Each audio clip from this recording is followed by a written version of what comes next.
Well, thank you. Thank you very much for the invitation. It was an honor to be invited to talk, and I especially want to thank Dave Smith for both the invitation and for organizing this wonderful seminar series, which has now been going on for over a year. It's quite a service to the community, and as I was saying a minute ago, I haven't been able to come as often as I'd like because it is 8 o'clock in the morning here. But it's really an honor to be here, so thank you.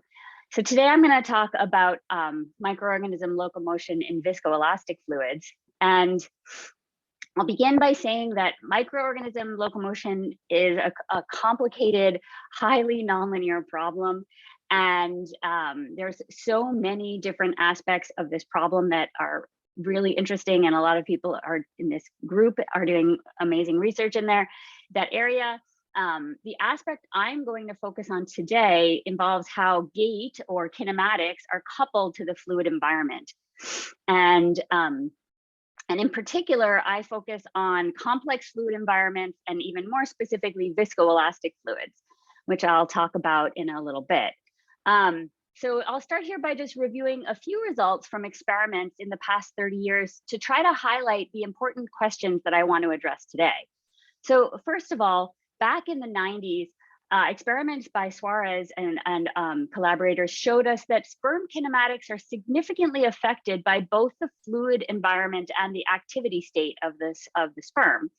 And significant gait variation, as seen below, were found for a range of different viscosities, as well as varying hyperactivity, activity state of the sperm. And these gaits may be significant for important, very likely are significant for important functionality of the sperm, such as fertility, but it is still unknown exactly what leads to these different types of waveforms. And some years later, Paolo Aratia and collaborators started doing some systematic experiments with a range of microorganisms, such as C. elegans here and Chlamydomonas algae cell, asking a question among others: does viscoelasticity speed an organism up or slow it down? And you can see here in some experimental results, they appear to match some asymptotics, but there were inconsistencies with simulations, some of which we understand at this point, but it's still quite interesting the range of different types of behaviors you might see in complex fluids. Experiments with Chlamydomonas again revealed that viscoelasticity would typically slow the swimmer down, but this time the slowdown was actually due to asymmetric speed boosts. In other words, the speed on both the power and the return stroke were enhanced, which led to a net slowdown due to a higher enhancement of speed during the return stroke. This begs the question, why, and how do you get at the mechanisms? For example, it isn't straightforward to measure things like elastic stress accumulation in an experiment. And not only that, as was shown in these experiments, the gait and the rheology of the fluid are intimately coupled. When you change the fluid, the gait changes. So in an experimental setup, it's impossible to decouple those effects. Recent work by Guasto and collaborators showed that sperm flagellar shapes are more linked to their fluid environment than to their family tree, which makes an intriguing connection to adaptation. Namely, why are certain waveforms more likely to be seen in swimmers that are naturally adapted to a mucus or mucosal environment, such as human or bull sperm, rather than sea urchin sperm? So this human and bull sperm are down here, rather than the sea urchin sperm, which are up here, and those naturally fertilize in water. So you see the different gait variation here with a larger tail amplitude for the human and the bull sperm, rather than the sea urchin sperm. All of these experiments highlight the interconnection between gait and environment, and in particular, the complexity of this problem. They also hint that some answers might be achieved if we can decouple the fluid from the gait. So within that framework, we suggest that in order to dissect these coupled effects, we need to unlock the physical mechanisms related to microorganism locomotion. So we ask the biggest question: why are certain strokes preferable in certain media? Here today in this talk, I will focus on fluid structure or fluid swimmer body interactions.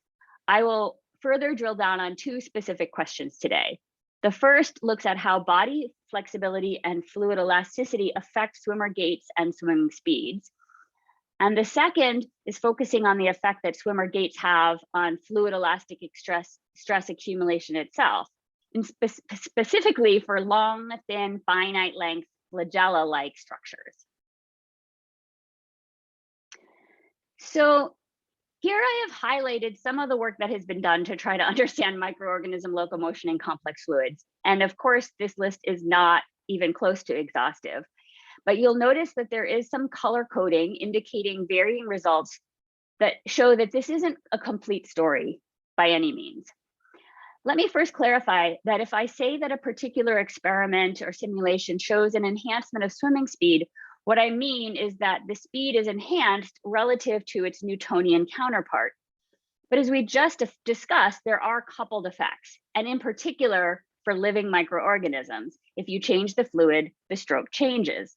So part of the work we have to do to understand this complicated problem involves figuring out what we learned from these related but very different experiments. So for example, if we consider the 2015 experiments on the Chlamydomonas algae cell, the conclusion that viscoelasticity slows swimming speed is perhaps not as informative as the details of how that happens. I already mentioned that they observed boosts on power stroke and return stroke, which lead to net slowdowns. But they also observed important gait changes, such as how the flagellar beating frequency depends on viscosity. I will also point out the results of Espinosa Garcia and collaborators, which was a physical experiment with flexible tail swimmer in a viscoelastic fluid, where they saw large viscoelastic speedups. And this is related to the 2010 Taram-Fauci-Shelley speedups, but those computations pointed out the importance of finite length and fluid structure interaction, both of which I will talk more about today. But as I said, before we first, we need to understand what we can learn from an experiment, and sometimes a simulation can disentangle effects that are inherently coupled in an experiment, such as fluid and gait. So next, I will talk about the modeling that we do and how the setup of the numerical simulation is an essential part of the exploration into relevant physical mechanisms.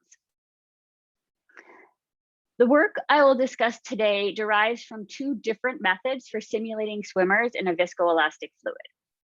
The first set of results I will show come from a 2D simulation with a one-dimensional filament representing a flagella or swimmer body. And in the case of a C. elegans, we think of the flagella as the entire body, but in the case of sperm, you might imagine this is just the tail.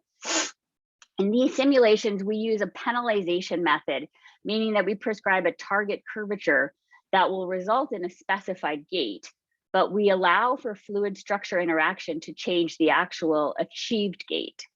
The penalization parameter is both a numerical parameter as well as a physical parameter related to body stiffness or memory time. The second set of results I will show later come from a 3D simulation modeling the Chlamydomonas algae swimmer. There we have a 3D body and symmetric and planar 1D flagellar arms with a surrounding 3D fluid. Here we prescribe the shape exactly, and that allows us to explore separately both gait changes and fluid changes. In both of these simulations, we use the Oldroyd B model for a viscoelastic fluid, where the background force, F here, is used to prescribe the motion using methods based on the immersed boundary method. Our viscoelastic fluid has two important dimensionless parameters, the Deborah number and the fluid modulus. The Oldroyd B model does a good job of capturing viscoelastic effects, such as storage of memory from past deformation on a characteristic timescale, but is really just a starting place for theoretical exploration. And in general, depending on the question you're trying to answer, more complex models of accurately modeling mucus would be necessary. We use an external force to account for the motion of the swimmer. And again, as I said, the flexible swimmers, we have a prescribed curvature, and our prescribed shape swimmers have a very have a prescribed kinematics on the body.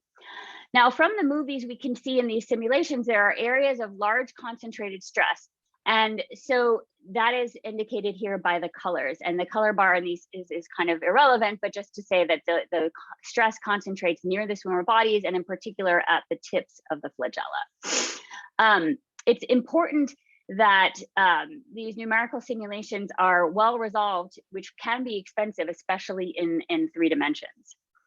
Next, I'll begin to present some results. And I'll start with these flexible swimmers and examine how body flexibility plays a role in the fluid structure interactions in these viscoelastic fluids. So the quick answer is that swimmers get a speed boost from body flexibility. So on the left here, I'm showing results from the Turan, Fauci, Shelley 20, I guess this is the wrong date here, 2011 physical review letters paper, and our own work here on the left. These simulations were for a finite length undulatory swimmer with a large tail amplitude. And it was pointed out in the original paper that swimming speed could be enhanced by fluid viscoelasticity, and that the enhancement was non-monotonic and somewhat mild, about 20% speed boost for around Deborah number 1. And we can see below that by the time we get to Deborah number 5, the swimmer is actually behind the Newtonian counterpart. On the right, I'm showing results from Espinosa, Garcia, Lauga, and Zanet from 2013, where they put a micro swimmer in a viscoelastic fluid that had a flexible oar for a tail. In this experiment, they found a monotonic speed up beyond Deborah number 1, which nearly doubled the swimming speed. Now, both groups acknowledged that shape changes were seen in the different fluids, but in neither case was the significance of those shape changes explored. I highlighted some of these changes, which are fairly subtle at the tips. And so in particular, what you see over here on the left is that the Deborah number 0 swimmer, it's sort of hard to tell which one's which, but has this sort of less bent tail at the tip versus the Deborah number 5 swimmer. And up here, blue is Newtonian and red is viscoelastic, and you can see a fairly mild change in the shape at the tip in those experiments. So finally, I'll point out that the biggest difference between these experiments or simulations and experiments is how they vary the Deborah number. In the simulation, the Deborah number is varied by changing the relaxation time, but in the experiments, it was the frequency of oscillation that was varied. Of course, in a simulation, it's easy to vary the Deborah number either way, so that was what we did. As we can see from this graph, there really is something going on here. When the swimmer body is soft, varying the Deborah number by varying the period, as was done in the physical experiment, leads to significant monotonic speedups. By comparison, varying the Deborah number by varying the relaxation time is like the previous simulations, which is no surprise since these were the same simulations. Of course, this is only when the body is soft. And so we can see that there is another important dimensionless parameter here coming from the body stiffness. The numerical parameter we vary is related to the beam stiffness B here. And we can use the balance of viscous drag with the elastic rod force to define what we call a body relaxation time G. This is related to the sperm number, but we prefer to think of this inverse body relaxation time, which relates the period of the motion to the beam memory time. Now, with this additional dimensionless parameter G, we can see why varying the Deborah number 2 ways gives such different results. Of course, when you vary the period to vary the Deborah number, you're varying both the Deborah number and G, whereas using just the relaxation time to vary the Deborah number can be done for a fixed G. So this explains how these two different experiments can give such different results, but it doesn't tell us why. For that, we needed to see what effect this body timescale was having on the swimmer shapes and the resultant motions. So here we get to the results where we used an asymptotic analysis to predict shape changes due to fluid elasticity and body elasticity.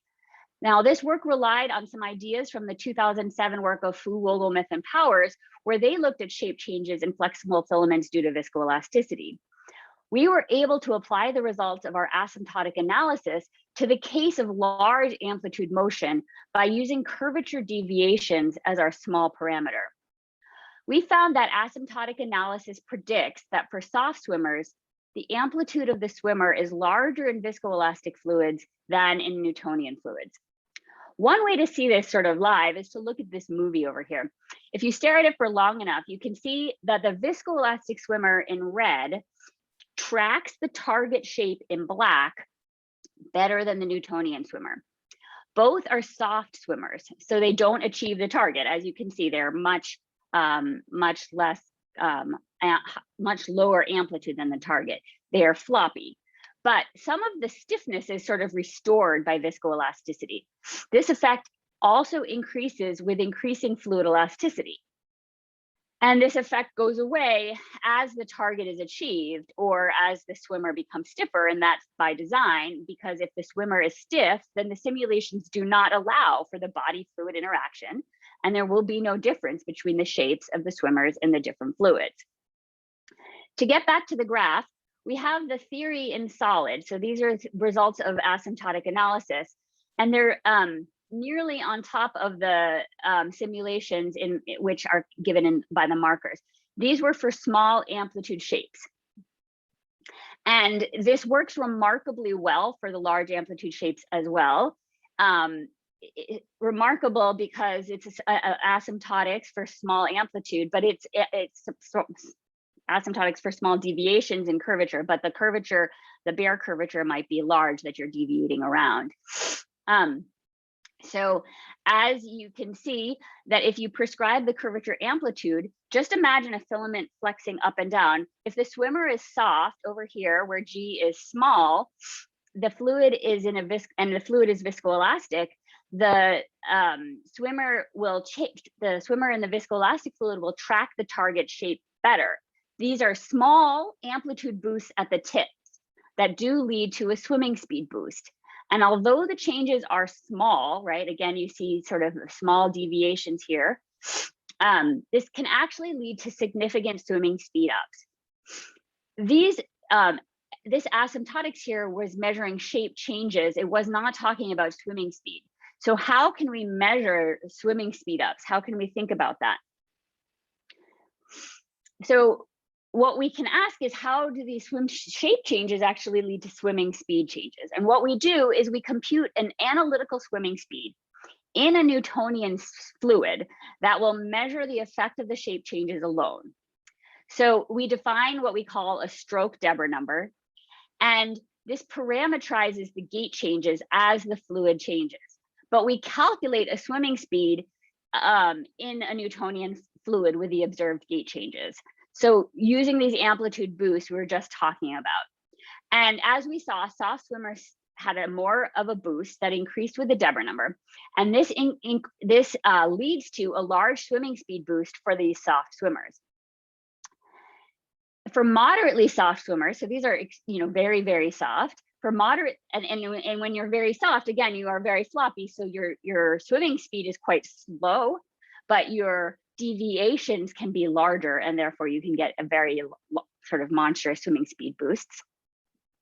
For these moderately soft swimmers, you see a smaller boost, and for stiff swimmers, there's no boost, of course, because the target curvature is achieved and there are no stroke changes to account for. So this is theoretical. This is kind of the best you could hope for. But of course, when you put this in an actual viscoelastic fluid, there are additional nonlinear effects to account for. And so we use our simulations to include the effects of both fluid elasticity and body flexibility and look at the swimming speed now, again, normalized by the Newtonian swimming speed. And we see you still have 3 regimes, and you get a monotonic boost in the case of very soft. And now in this case, you actually have slowdowns for moderately or stiff swimmers, but they're sort of the 3 regimes sort of hold. And this is for low amplitude swimmers. And again, these are the fluid elasticity around the body. This is actually now a logarithmic scale, which is why the colors are so much brighter in these 2 figures. Now, in the high amplitude case, you still see these 3 regimes, but what we notice is that there is yet something different going on in the case of large amplitude swimmers, where at high Deborah number, you get such a large accumulation of elastic stress that actually really, yet again, slows things down even more. And this is in fact due to an amplitude transition near the tips, where the flow actually becomes an oscillatory extensional flow. And as we know from how fluid elastic stress accumulates in extensional flow, there are going to be regions of high stress that accumulate. And this can be quantified as well, but that is a story for another day. So we just saw how body flexibility can enhance swimming speed, but we also saw how the swimming speed can lead to elastic stress accumulation. Next, we're going to talk about a different swimming gait that also leads to stress accumulation, but this is around the tips of flagella in the Chlamydomonas algae cell. So that was the first part of the story, and we see how body flexibility can enhance swimming speed. But how does body shape change or gait in turn go and affect elastic stress accumulation near the flagella? So for this, we're going to look at the chlamydia experiments first, and we'll come up with a model that we can use to disentangle the gait from the fluid. Here's a quick recap of the experimental results on chlamydia from the Aratia lab, where they measured how flagellar stroke changes with viscosity and fluid elasticity. They saw a slowdown in swimming speed, but this was further analyzed, and they saw net boosts in swimming speed in power and return stroke with fluid elasticity, but the enhancements on the return stroke were larger, leading to net slowdowns. And so here these swimming speeds are broken down in terms of power and return. Here, these are the power strokes, and these are the return strokes, and you see here the extra enhancement and high elasticity for the return stroke. We are going to use our computational model with a prescribed shape to analyze the stroke changes separately from the fluid changes. Because of course, as has been said before, and as you can see in these graphs, there are some significant differences in the actual strokes as you go from Deborah number 0 to high Deborah number. So we used the experimental data to develop a Newtonian stroke and a viscoelastic stroke. So they were two separate strokes, and the model we used prescribes the gait exactly. So then we are able to vary the fluid properties, which in this case, just the Deborah number, independently in each stroke. So you see here that the model captures the Newtonian swimming speed well. And with this validation, we proceeded to compare the performance of the different strokes at different Deborah number. The biggest result was that the polymer stress accumulates at the tips of the flagella. That is the largest place where fluid elasticity is found. And it's not surprising when you think about it, that is where the largest motion in the fluid is also found. But it was an order of magnitude larger than anywhere around the body or other places in the fluid. Now you can see here that there were some subtle differences in the viscoelastic versus Newtonian stroke in terms of stress accumulation. In particular, there is this cyan highlighted contour at the tip of the Newtonian stroke looks bigger than the same value highlighted in the viscoelastic stroke, but these are pretty small differences, and qualitatively, the results in the different strokes were quite similar. We'll get to the differences between the strokes in a moment. But first, just to look here at how the polymer stress accumulates at the flagellar tips in either stroke.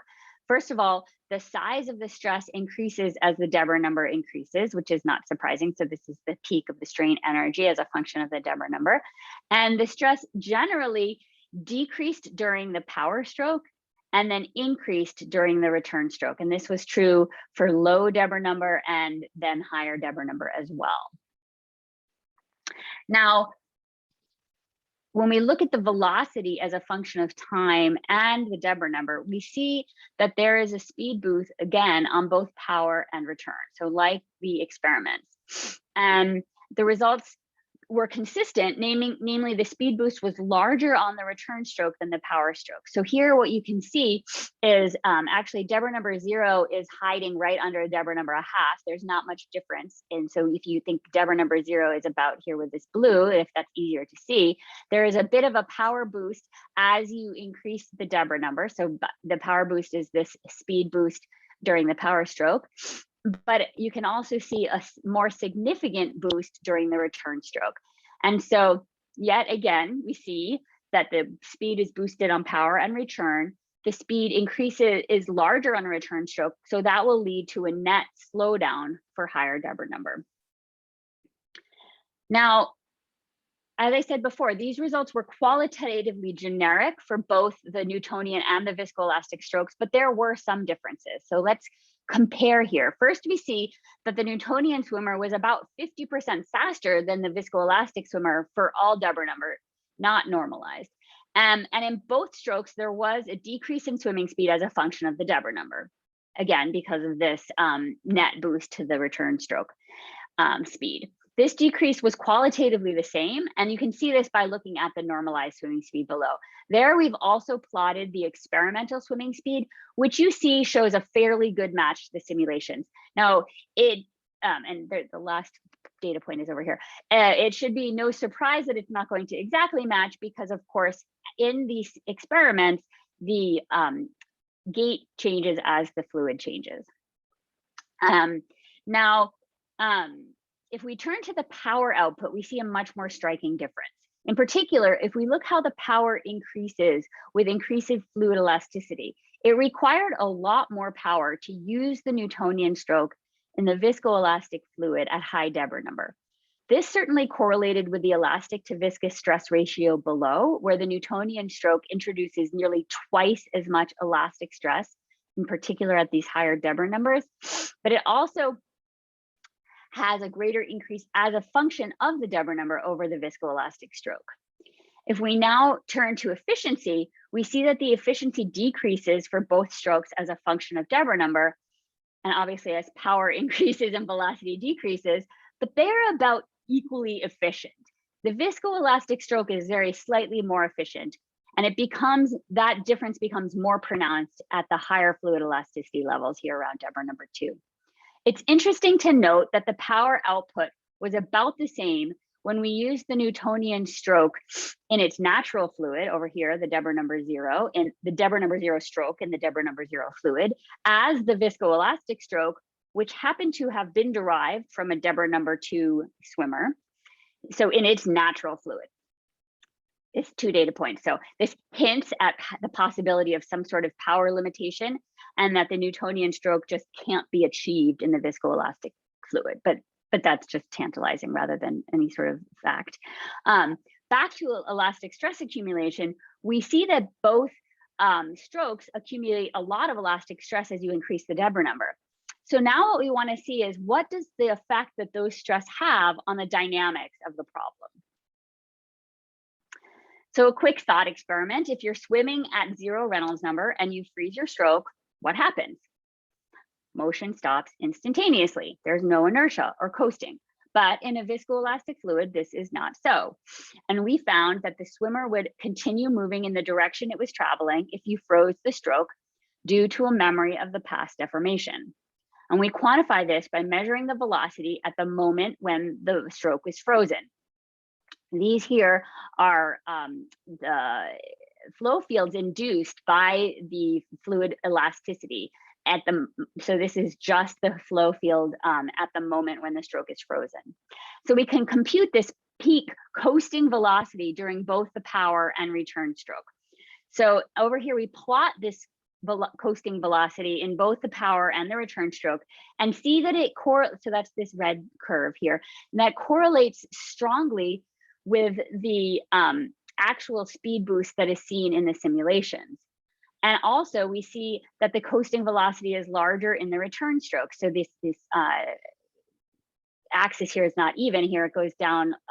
It's actually a bigger boost here in the negative direction.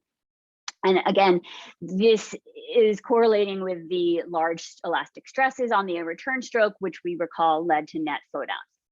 So the picture we have so far is that a speed boost due to fluid elasticity occurs on both the power and the return stroke. And this correlates with the initial coasting velocity, which is due to accumulated elastic stress that are larger during the return stroke, potentially explaining these net slowdowns. But it still begs the question, why are the elastic stresses generally decreasing on the power stroke and then increasing during the return stroke? In other words, why is there an asymmetric response on power and return? And just as a funny story, I'll tell you that when we were trying to figure this out, we spent a lot of time. I just remember spending a lot of time doing this in my office, just thinking to myself, like, okay, power, return, what's different? What's different? And I mean, in hindsight, it's one of the classic things about doing science. So always in hindsight, you go, oh, well, aha, of course. So the clue to the answer about this asymmetric response had to do with two things. One, the stress accumulates at the tip, and two, the orientation of the tip is different during power and return strokes. So we demonstrate this here by measuring the angle between the swimming direction and the tip, and see that it is closer to perpendicular or normal, sorry, that's this way, during power stroke, and tangential on return stroke. Now, orientation dependence of the flagella is essential, as we know, to how the clammy moves at low Reynolds number. The swimmer is taking advantage of the asymmetric force-velocity relationship, namely in a viscous fluid, it takes more force to drag a rod normal to the direction of motion than tangential, leading to higher velocities on the power stroke than the return stroke. And so you go forward more than you back up. But what we're seeing here is that viscoelasticity somehow reduces that advantage, if you will. So we analyzed why that might be using a more classical geometry. Obviously, we can just drag a thin cylinder in a viscoelastic fluid and look at the force-velocity relationship. We will use finite length cylinders, which is essential because this phenomena is local to the tips of the flagella. But due to the non-local interaction of the stress with the velocity via the Stokes equation, these local effects have global consequences for the swimming speed. So how does elastic stress depend on orientation? What I'll present here is a theoretical investigation into the relationship between orientation and elastic stress accumulation, and further how that translates into force on cylinder near tips. First, an important note about the simulations I'm about to show you. To fully resolve the 3D flows around smooth cylinders, ours had spherical tips, as you can see in my schematic here. We used a weakly coupled setup. Namely, we fixed the velocity and computed the viscoelastic response via integration of the polymer stress along the streamlines of the fixed velocity. This is sometimes called the weakly coupled limit. And in this limit, the strain energy density can be used to compute the first order correction to the force on the cylinder due to viscoelasticity, which is what we're going to present here. These results theoretically confirm both the clammy results as well as simulations of the full nonlinear problem with 1D filaments that were presented in the supplementary info on our paper, on the clammy paper. We're going to present stretch rates for the velocity field. This is the maximum real part of the eigenvalues of the velocity gradients, which give an orientation dependent stretch rate. If we just show the more classical viscous stress, this is front-back symmetric, and doesn't provide the orientation-related information that this stretch rate does. But this stretch rate also gives a quantification of when the polymers in the fluid will undergo a coil stretch transition. We define this in terms of the Weisenberg number as opposed to the Deborah number, which is a different non-dimensional measure of the relaxation time used in this steady flow context. So now we're going to compare the stretch rates for different orientations. And again, recall, if I think of this as the ODE on the previous, let me just back up real quick. If I think about this as an ODE along streamlines, I have my input, my growth from stretching, and I have my decay from relaxation. And thinking of this as just a simple ODE, this will lead to exponential growth when this quantity, this stretch rate times the relaxation time, is bigger than 1. And so these here are highly resolved around stretch rates around 3D cylinders, although I'm only presenting the the slice in the center plane. And you see that the max growth rate, this eigenvalue here, this nu, is 0.55 in the tangential case and 0.34 in the normal case. So you will get much higher growth rates for the tangential case. And in particular, there is a regime, there's a set of relaxation times where the tangential case will bump into the exponential growth regime where the normal case does not. And what this will lead to in our simulations is that elastic stress will be larger for this parallel motion beyond a critical Weisenberg number. And so here we see that the coil stretch, as I said previously, the coil stretch transition occurs at a critical Weisenberg number, but it's different for the different orientations due to the fact that the stretch rate is larger for tangential motion. There's 2 critical Weisenberg numbers, which happen to be in this setup, 2 for the tangential motion and 3 for the normal motion.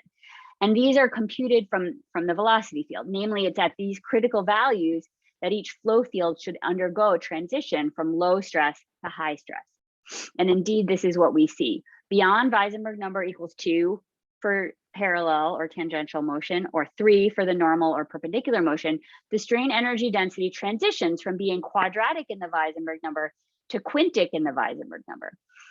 Excuse me. The strain energy density at Weisenberg equals 5 for each orientation is plotted over here. And what we see is in that both cases, we have gone into this large stress regime, but because the transition happens earlier in Weisenberg number for the tangential motion, the stress is 8 times higher in the wake for the tangential motion at the same Weisenberg number. Now, as we said, the strain energy density can be used to compute the first order correction to the force on the cylinder. To see what effect this has on the force, we measure a tip force by integrating the strain energy density in the tip region and see again the tangential motion exerts more localized force on the tip region of the cylinder than the normal motion. Again, this gives just the first order correction to the force due to viscoelastic stress effects. And we see that the high Weisenberg number the tip correction is nearly twice as large for tangential motion than for normal motion. This implies that the force velocity relationship for the different orientations needs to be adjusted in viscoelastic fluids. Now, we think this is a really significant result. This orientation dependence of elastic stress at tips is reversed from the orientation dependence of force on velocity and resistive force theory and related viscous fluid theories, which form the basis of much of our intuition about microorganism locomotion without inertia. Classical viscous theories do not include tip effects, but these results and others suggest that the tip has a special role in the elastic stress development, which has not been previously analyzed. The importance of this tip effect is highlighted in the clamming experiments and simulations, if you are as convinced that I am, that these elastic speed boosts are related to the elastic stress development at the tips of the flagella. And this local effect of concentrated stress is felt throughout the fluid due to the long range effects of the Stokes equations. So to conclude, we see that elastic stress accumulation near tips of swimmers can enhance swimming speed, but direction matters. And so this can lead to like slowdowns or speed boosts. I will finish by saying that these mechanisms are, of course, only part of the story. There's still a lot to understand. For example, internal dynamics and active motors inside flagella, how they interact with the flagella body and fluid, because of course, these organisms are active. Finally, I want to thank my co-author and main collaborator, Bob Guy, as well as our former student, Chuanbin Li, who worked on the CLAMI project, as well as our other experimental collaborators and support from NSF. And I can see I'm a little early, so I'm very happy to take as many questions as people would like to ask. Thank you.